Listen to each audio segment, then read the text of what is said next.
Assalamualaikum warahmatullahi wabarakatuh. Pada kali ini saya nak berkongsi bagaimana cara kita nak mengisi borang pendaftaran sekiranya ada ahli baru masuk. Macam mana kita nak isi borang ni? Okey, di hadapan kamera ini merupakan borang pendaftaran bagi Malaysia lah. Okey, so dekat depan saya ni kita dah dapat seorang detail untuk kita masukkan dekat dalam borang ni. Boleh tengok dulu. Okey. Okey, ini detail dia. So Muhammad Ammar ni kan. So bagaimana cara saya nak masukkan detail ni untuk nak isi form ni daripada A sampailah habis. Okey. So kita akan tulis dulu nama pemohon. Okey. Boleh tengok dekat maklumat pemohon ni. Saya akan ikut berdasarkan apa yang ada dekat dalam skrin.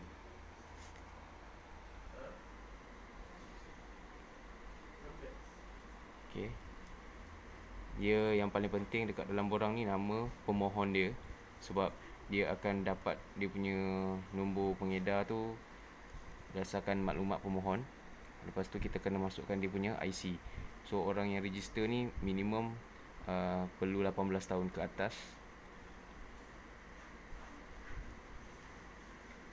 Okey, kita kena letak juga,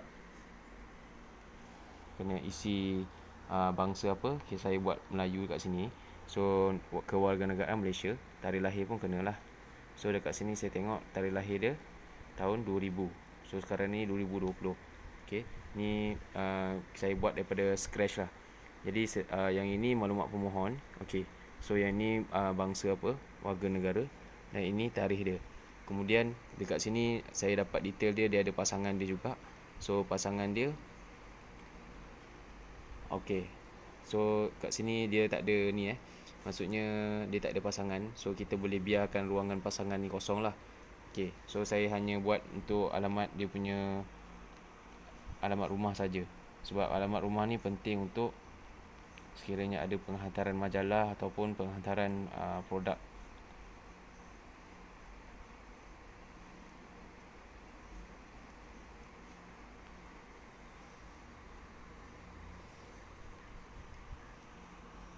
Okey, ni memang saya buat daripada scratch sebab saya nak bagi pencerahan secara detail supaya kita punya network ni tiada masalah kalau kata nak pergi ke HQ tapi tak boleh, orang kata jauh kan, sebab masing-masing sekarang ni berada di luar kawasan.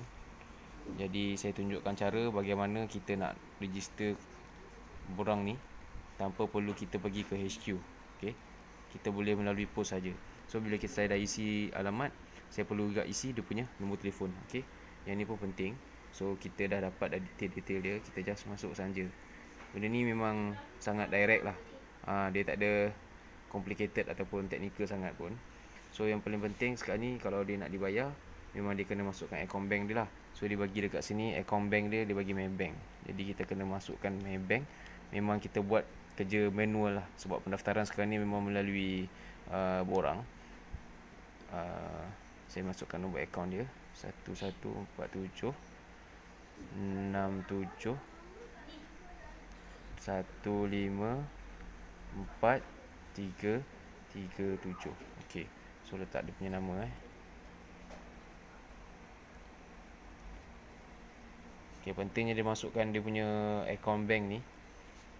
Tapi kalau dia tak ada pun kita boleh update kemudian lah.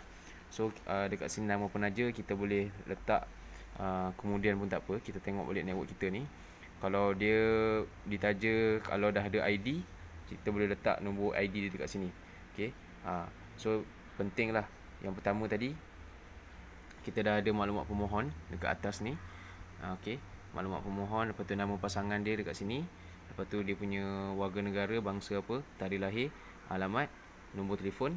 Yang paling penting dia punya nombor kad pengenalan yang ada dekat sini. Ini kena betul-betul lah, sebab kita nak key in kat dalam sistem. Kita nak betul-betul orang yang daftar kan. Kita tak nak lah orang bukan orang.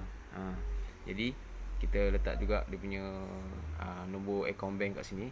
Last sekali kita letak nama penaja lah. So nama penaja ni kalau dia dah ada nombor ID, boleh letaklah nombor ID dia. Kalau dia masih lagi tak register tapi kita nak letak bawah dia, kita boleh letak dia punya nombor kad pengenalan. Nombor kad pengenalan dekat sini juga. Ni pun boleh. Sama ada nama penaja dengan nombor ID dia kalau dia ada, kalau tak nombor kad pengenalan. So dekat sini kita boleh tulis siapa dia punya yang pernah sponsor dia lah, ataupun dia punya vice manager. Setelah dekat sini saya just letak nama saya pun tak ada masalah, supaya nanti pihak HQ tahu nak letak dekat network yang sebelah mana. So dekat sini saya dah ada ID saya sendiri, so saya just masuk saja ID saya ni.